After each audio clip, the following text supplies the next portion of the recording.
I don't even want to. I don't want to touch that. Just stay over there. Meet Greg. Greg and I got together and drank through TreeHouse's Data Set series of beers, and the results were pretty unexpected. The beers were actually killer, except maybe for one, so stick around to find out. So what is Data Set? Data Set is a series of beers brewed by TreeHouse that all included the same hops and grist or malt, except they featured a different yeast strain in each one. TreeHouse Nate sat down and actually tried these beers, and his favorites being number 5 and number 3, but he knew which yeast he was drinking. What we're going to do today is we're going to do a blind tasting through all of these beers and then pick our favorites, not knowing which yeast there are, because I do believe there's a certain predisposition to knowing which strain you're brewing with, especially if you're a professional brewer like Nate. You know what the yeast tastes like, you have your favorites, so tasting them probably has a bit of a confirmation bias, and you're just confirming your own theories about a specific yeast. So let's see how they do in a total blind tasting. The goal is to go through the flight and identify our personal favorites, and then compare these with Nate's finding, figure out which yeasts there are, figure out what the cans are, and then try to figure out which specific yeast strains are each. So the video was really fun to record. As a matter of fact, I was having so much fun, I didn't really explain what we were doing, so let's get into this. So the series was scrambled and put into a 6-pack, no longer organized from 1 to 6, and poured into glasses with labels that don't represent the can order. It looks like I could see the number when pouring them, but I assure you that my hand is always covering the number, and the sticky tape on the side of the can is not near the number, so I don't actually see which can is which. I'm just writing down the letter of the glass as I'm filling the glasses here. So the process is first we drink through the cans without knowing which they are, and then we'll pick favorites, and then finally try to guess which yeast strain was used. Jumping the gun here, sorry. Yeah, all right, pretty straightforward. So we're here to taste the TreeHouse's Data series, which we grabbed the 6-pack over there. We're gonna taste through these bad boys. We cannot reveal which ones are which yet, so unbeknownst to us, we've organized 6 TreeHouse Data series beers, ranging from 1 through 6. We do not know which order they're in, but these cans are 1 through 6. We've renamed them A through F, but they're scrambled. So one could be C, or one could be B. We don't really know. We're gonna evaluate them. We're gonna pick our favorites. And for those in layman's terms who don't know what the data series is. Yeah, that's a good point. So TreeHouse released a series of beers, right? That they're brewing the same beer with different yeast. So they have 6 different yeasts so far. I think they just released Series 7. And huge shout out to Sam for sending these.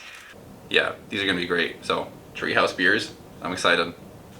So let's get into them. We're gonna taste A, and go to the end, figure out which ones we like the most, and try to identify which yeasts there are. Oh, this will be fun. I know one of them's like base TreeHouse yeast.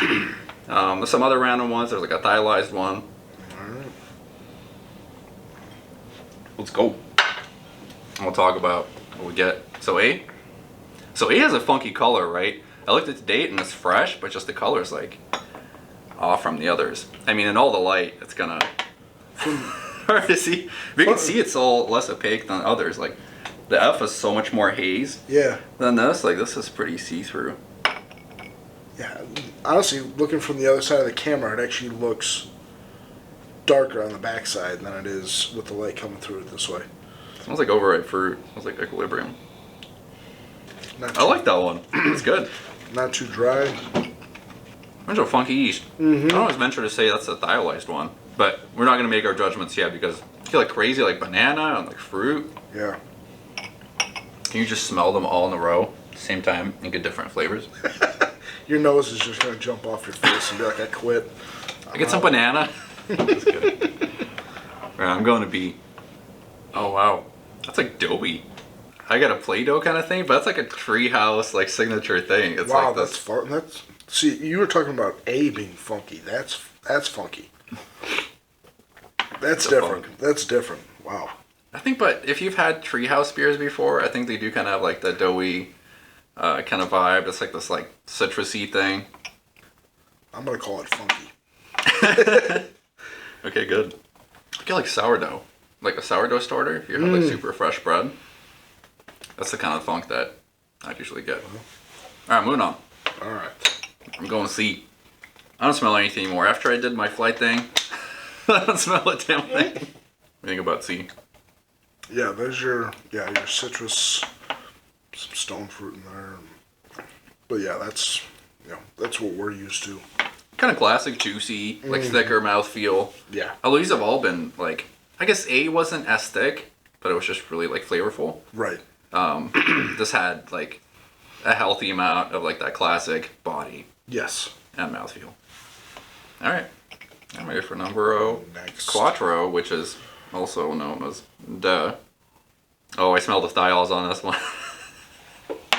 So I'm really sensitive to thiols, I think. I've brewed a couple of beers, not all so great with thiolized yeast. I've only done 2.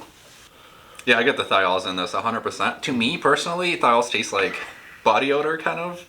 Wow. Which isn't great, but it's like pretty fruity, but it's just like so in your face. It's just not my personal thing.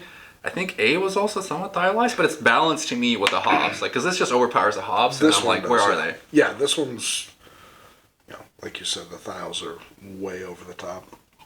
It's that like sweaty passion fruit, which now that I'm drinking a little bit more, it's good. It's just really pungent. Very pungent. That's crazy. Crazy beer. Crazy we're able to do that. Get that pungent aroma in there. Yeah. But yeah, let's go in for numero A. Cinco? As we go through this, the numeros are not aligning. Yeah, your Spanish is failing already. Spanish was never excellent. I think I got a C. I smell the classic. Like, this is what I brew with all the time. This is like London Ale 3 or Verdant. But yeah, this smells like your quintessential hazy, juicy, Yeah. citrusy tropical fruit. Yeah. I get the stone fruit on them. Yeah. This is a classic, but I don't know if it's my favorite, at least with this hop combo. I feel like this one's probably got the creamiest mouthfeel so far. I thought C was up there too, but yeah, it's pretty on par with C, I think. But so a lot of this video is just making sounds, drinking, Banging like things. huffing, a lot of smelling. Oh, good thing we didn't put the mics on. All you'd hear is... I hear that. I turned up the volume. You can hear all the sniffing. Oh wow, what is that? What is that? I don't know what the hell that is. Overripe fruit? That's like a bake yeast or something. It's dry. It's gotta be. This one finishes dry. It starts out juicy, but oh my god, it's like a desert in my mouth right now. It was a desert. Almost quenched this thirst. Drinking those couple of hazies before I came over here was probably not the best idea. Oh my so, God. yeah.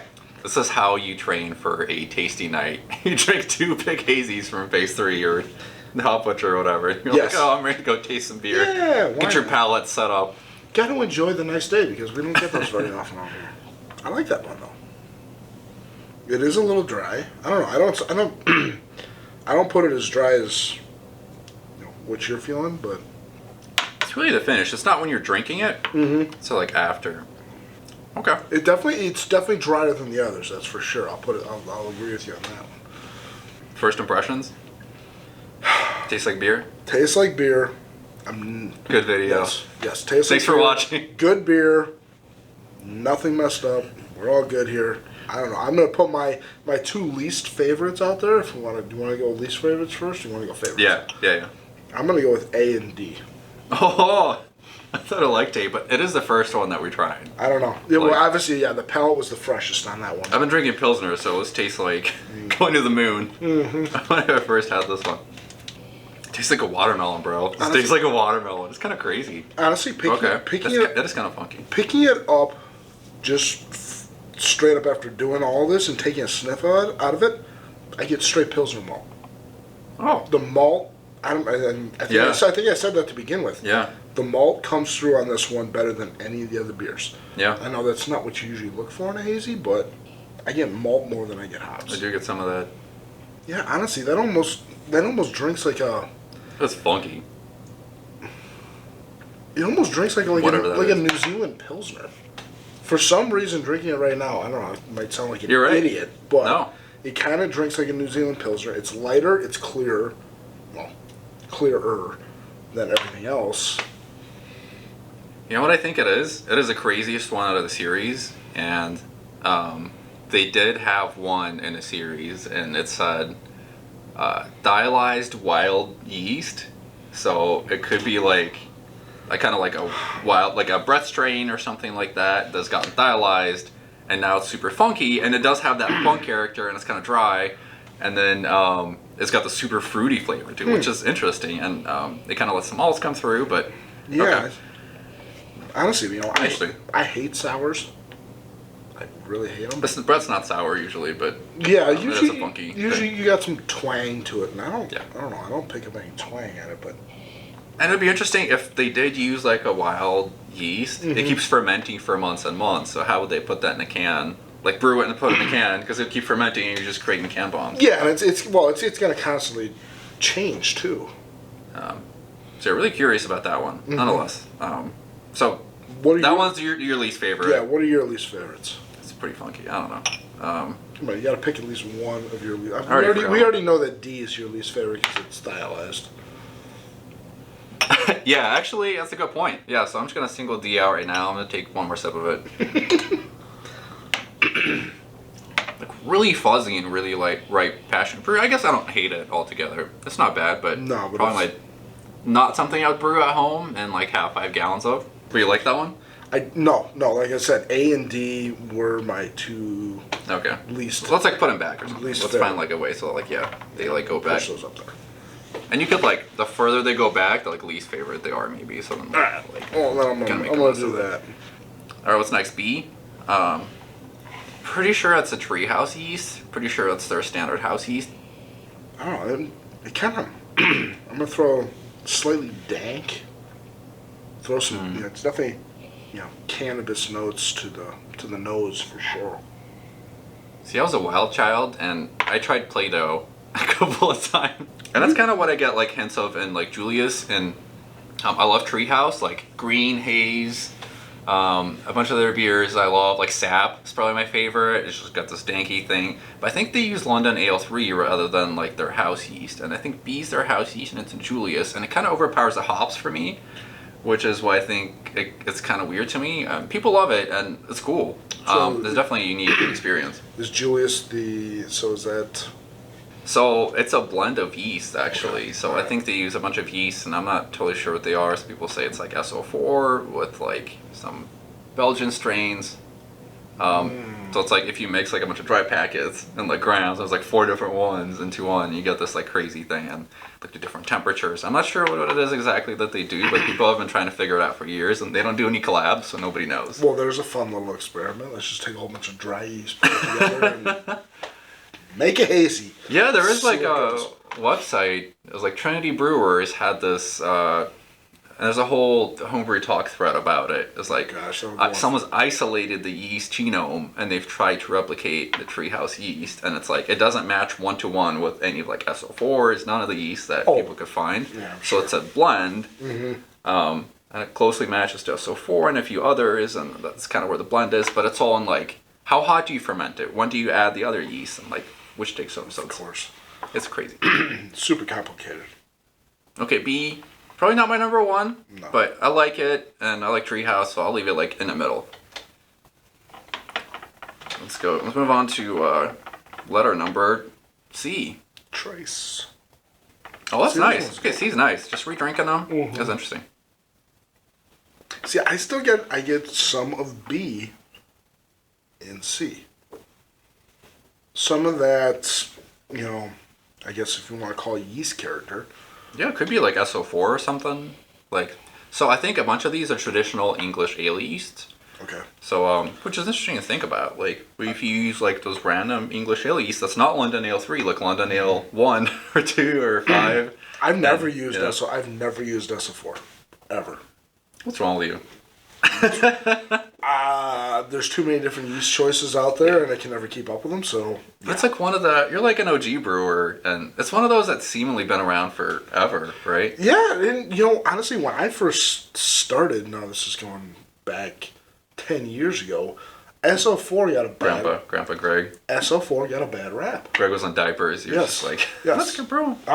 Yeah, exactly. Obviously, everybody took the shortcut and just went West Coast IPA with USO5 because SO4 created a hazy beer and nobody wanted hazy beers back then. I'm kind of second guessing myself, but it is pretty interesting, and I kind of like it. I'd put it in front of B and D and A, actually. Yeah, because B, this is a little toned down on, I don't know if you want to call it esters or what you're going to call it on B, but it's definitely a little toned down on that. The viewers are waiting. All right, and we're back. For the consensus. Yeah, we're back, yeah. See, this one's kind of, definitely one of the favorites. Just because it's what we're used to here, at least with LA3. With yeah, I'm assuming this is this is your juicy stone fruits. What we're used to getting from the local breweries around here, whether Hop Butcher, Phase 3. Well, and just about anywhere, right? I mean, right, yeah. It is the hazy yeast of the world. Like, I can only imagine what Omega's sales are for their British Ale 5, which is LA3. Right. Or White Yeast, any of those guys. All right. That's your favorite? Right now? Let me, yeah. As of right now, definitely. It turns out that my camera stops recording after 30 minutes, so that footage on F was cut off a little bit, but F did not make the cut for the top 3 in the end. It wasn't bad, it just wasn't as expressive or as bright as other beers, so aroma was kind of muted, and so was the flavor. So now let's get into the final rankings, the tastings, and the consensus. You deserve that cracker, buddy. Drink a whole flight of beers. Palate cleanser. Really quick, we both disliked D's, which is fine. B's, also not the favorite. F was good, but no, actually no, it wasn't. It was pretty mediocre. It lacked flavor and aroma, especially compared to E, which had outstanding flavor and aroma. A, we both kind of liked. I think you liked it a little bit more than I did, but I just thought it was so unique and interesting that it deserved like a top 3. E, basically London Ale 3. And then C, I don't know what C is, and you liked E the most, which is London Ale, so you did like C as number 3. So a lot of analytical drinking on that one. So now it is time for the truth, which is me busting out the cans in the order that I believe I poured them. So let's go from A and find out what they are. So can A, you liked as number 2, I liked as number 3. This is Nordic yeast, so this is Kvik. Oh, really? Very interesting. I wonder which one that is. Well, that would explain the cleanness and the malt. Pretty citrusy, pretty funky. I still get a pretty clean. I thought it was stylized yeast, honestly. I don't know. That's kind of interesting. I traditionally hated Kvik yeast, and now doing it in a blind tasting, I picked it at number 3 and had a lot of interest in it, which kind of tells a story. Although I do like the clean Kviks. Like, I've made a bunch of blonde ales with them, and they're perfect for that. You ferment it hot for like a fresh summer beer. Yes. Data Set uses Nordic strain, which has been garnering praise from homebrewers and professionals alike. Yeast has an astounding temperature range and expedited fermentation time, deserving accolades. This beer was fermented warmer than our IPAs and finished clean with classic tropical profile. I don't know if that finish is clean. It's definitely like fruity shit. Well, I still think it finishes clean. That's why the malt's coming through. Yeah. That's the only beer also that finishes drier. Beer is presented with huge pineapple nose, rich lingering mango, and mango, as cold side hop. Cool. All right, next. Yeah. So we like that one. B was number 5, which is English Ale Yeast. Don't know which one that is, but probably not a very good one because neither of us really liked it. Let's read about this one real quick. Of course, you put the stickers on the description. Base of ultra pale malt and juicy American hops to enable different attributes of yeast to delineate the flavor profile. The iteration of this data set used another British yeast from across the pond. It's easier to look how various European brewing cultures help pave the way to acclimate our palates to hoppy beer.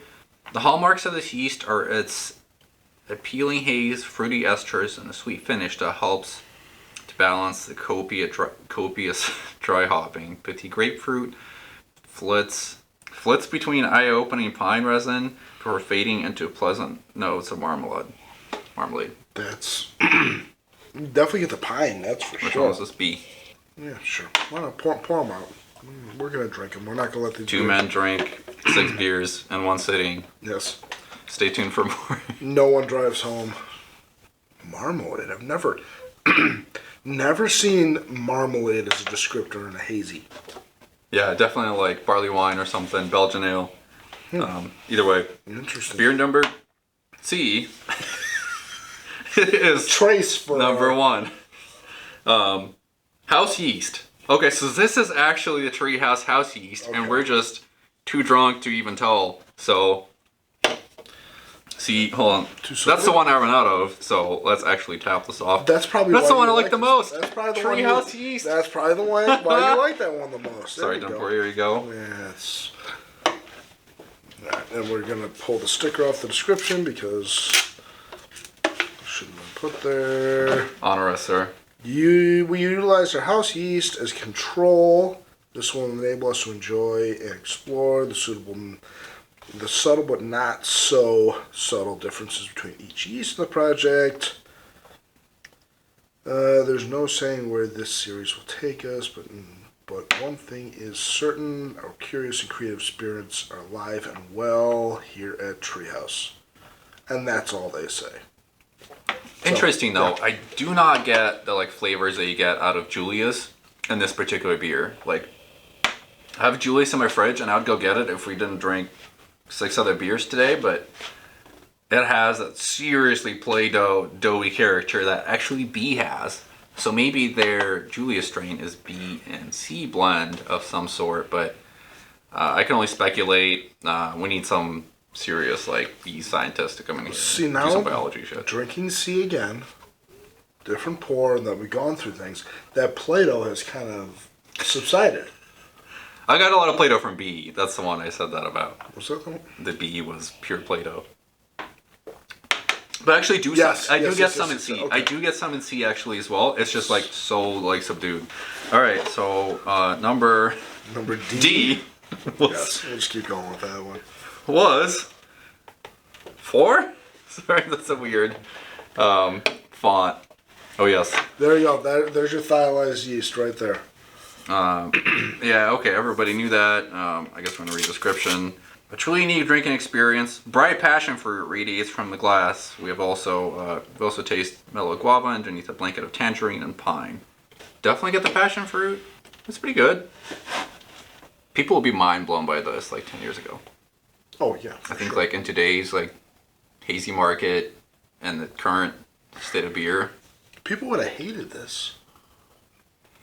Because everybody wanted piney, resiny, bitter. You're right. It was the IBU wars of the 2000s. Yes, it was. Let's take and make 150 IBU beer that nobody can taste anything afterwards. So the number E is 2. That sentence made a whole lot of sense. What? Wait. Oh yeah. So wild modern yeast. No way. I have no idea what that means. Pretty sure it's London Ale 3. I don't know. Should I pull out like a hazy that I have in the fridge and just see? Well, let's listen to this here. We utilized a wild modern yeast that generates thiols through biotransformation, releasing a wave of tropical aromas often experienced in southern hemisphere hops. An extensive mash hopping schedule that feeds the transformation. The difference between data set 1 and 2 is profound and almost entirely a function of the yeast utilized. I think we both agreed that we were going to pull this as, London Ale 3. Not as a modern wild yeast. I don't know what that means. What is modern wild yeast though? Like when I saw this in Nate's video, I was like, what is modern wild yeast? Like, so they took like a Brett or like lacto wasn't yeast, lactose bacteria. So like whatever, like wild yeast. And thiolized it? Yeah, I guess. Omega didn't do that. Not that I know of. Maybe another manufacturer did that. Yeast producer. Who else do we know? Interesting, but it tastes like London Ale 3. It That's does. what we both came to consensus of. And we drank like London Ale 3 like every weekend. Yes. You have like a hazy that's like...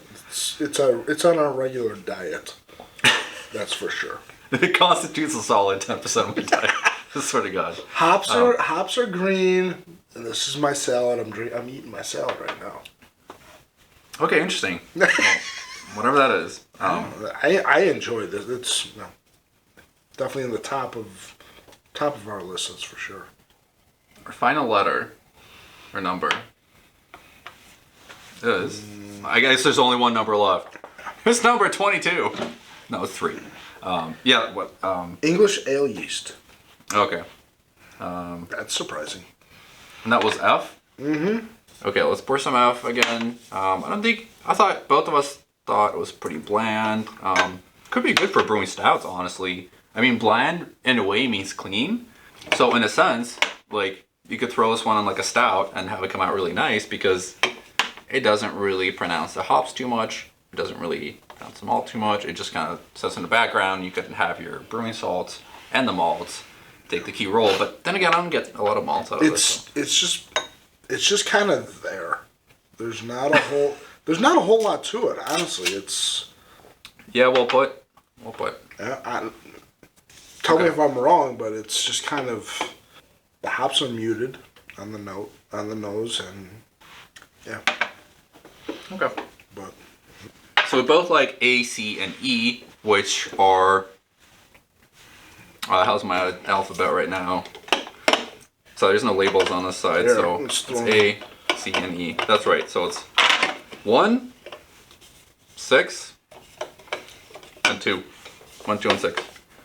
All right, so top 3. Okay, so number 1's good. Yeah. TreeHouse Yeast. Very good. The hops come out. Very nice. It does have like a funky note to it, though. It's almost like a slightly sour note to me. Okay, E. It's number 2. Still seems to be my favorite.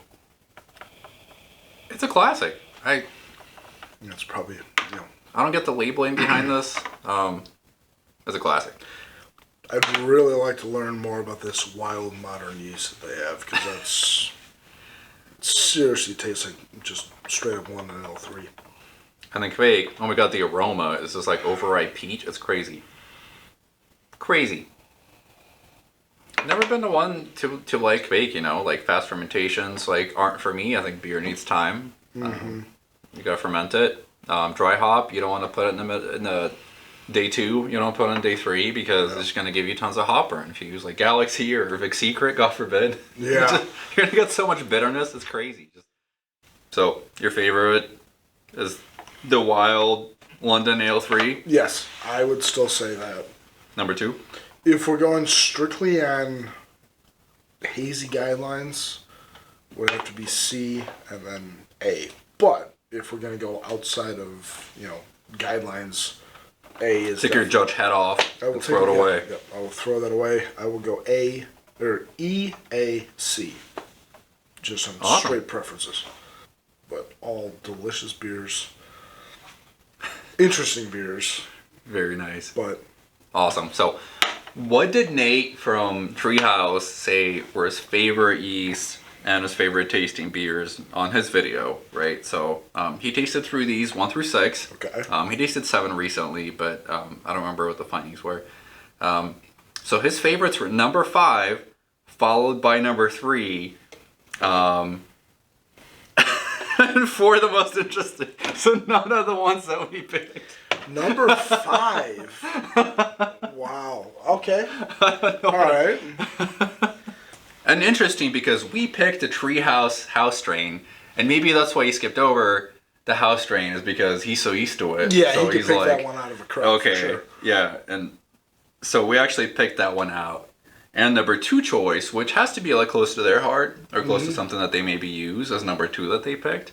If that's something I was familiar with or brew sometimes often, I'd put it at number 2 of like my yeast experiment as well. Somebody's got to release that and start making some profits off that yeast, because that's sneaky, sneaky good.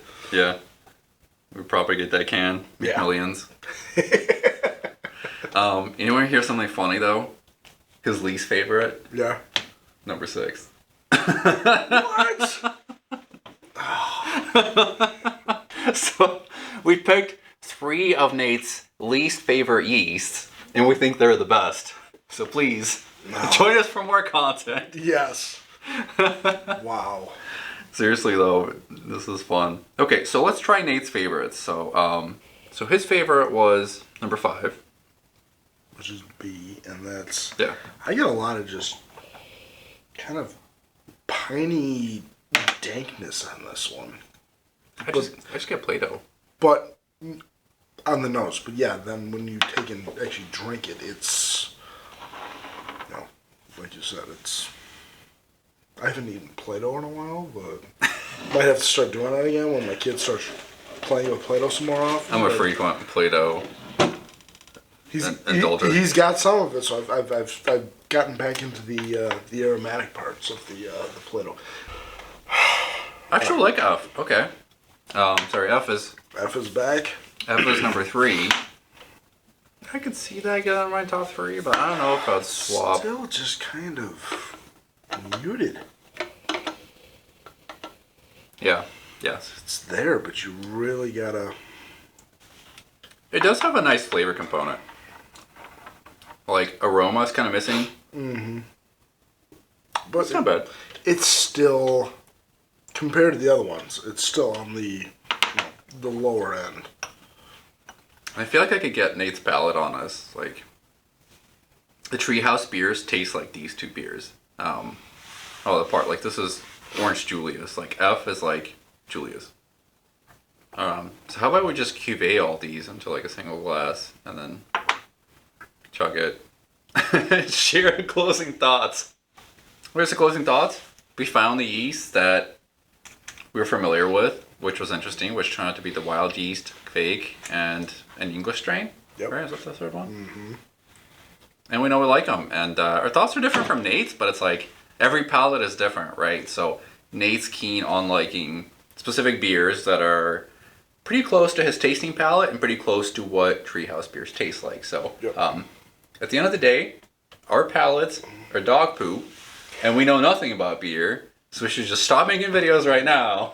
But then again, do something else. Did we just turn on our judging nerd hats and just go straight?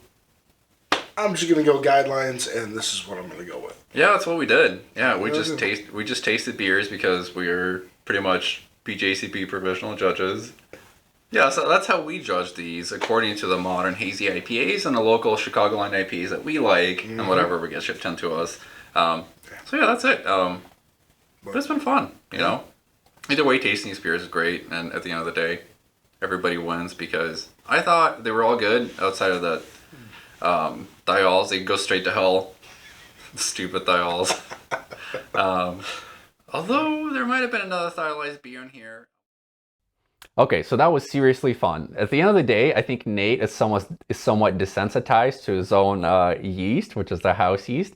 So maybe he just drinks it so much on the daily, does testing and QA on it, that it's not something that's very special to him. But Greg and I found it very special. It was his number 2, and it was number 1 for me, which can you blame me?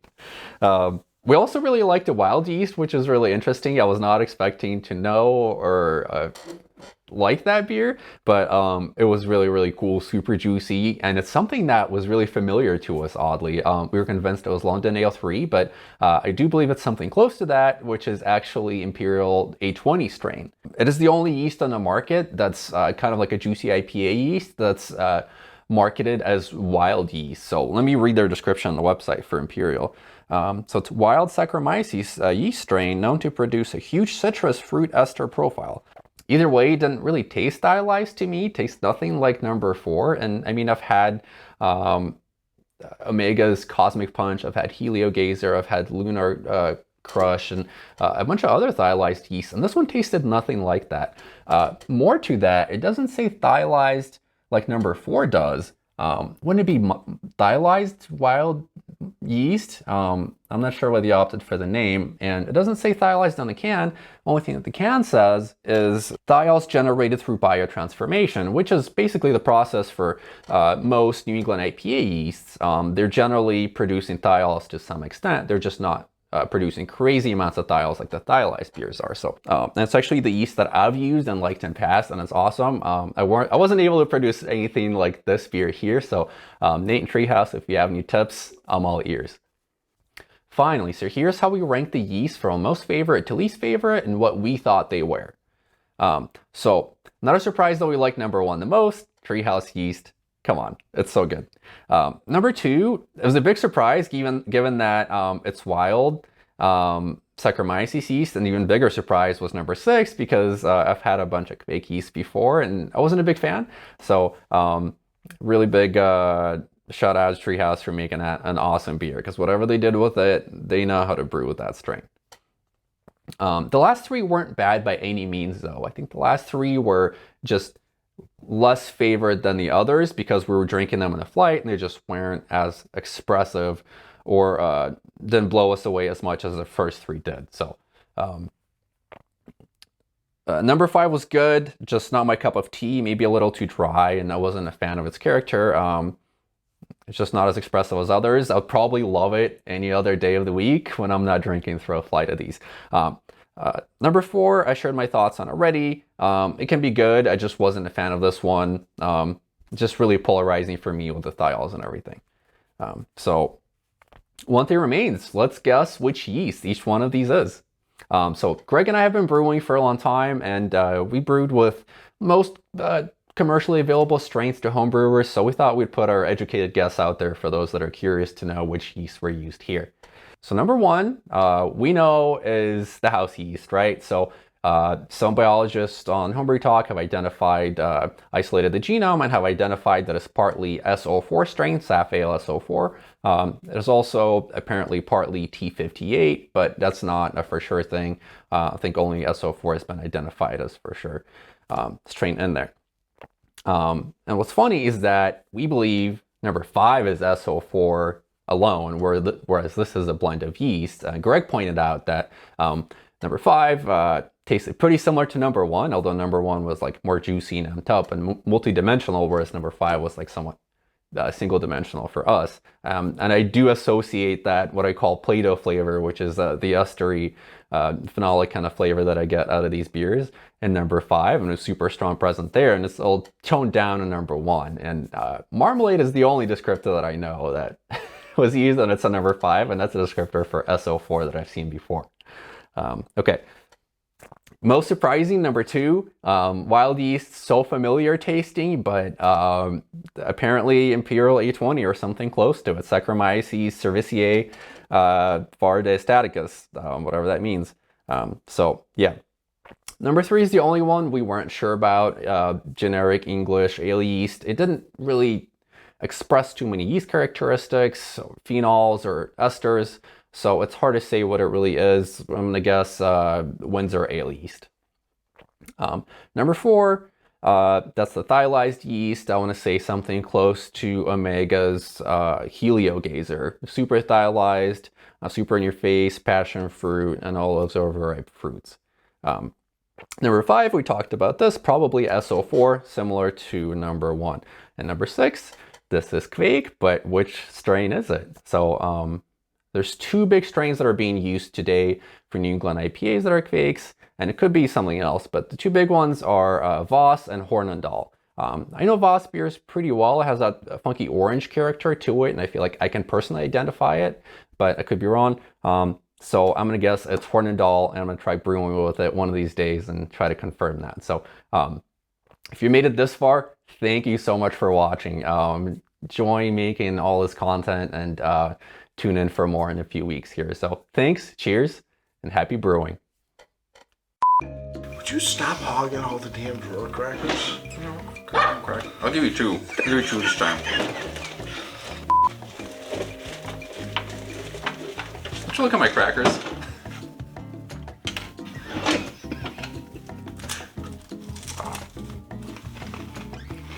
Could've gone for a pizza. Technical difficulties. Oh yeah, you want F with our palates some more. Drawer pizza. This is the whole like Domino's in there. Just No, you take know it out. No, you know what we need? Just tater tots. Just straight up, just give me a bunch of tater tots in there.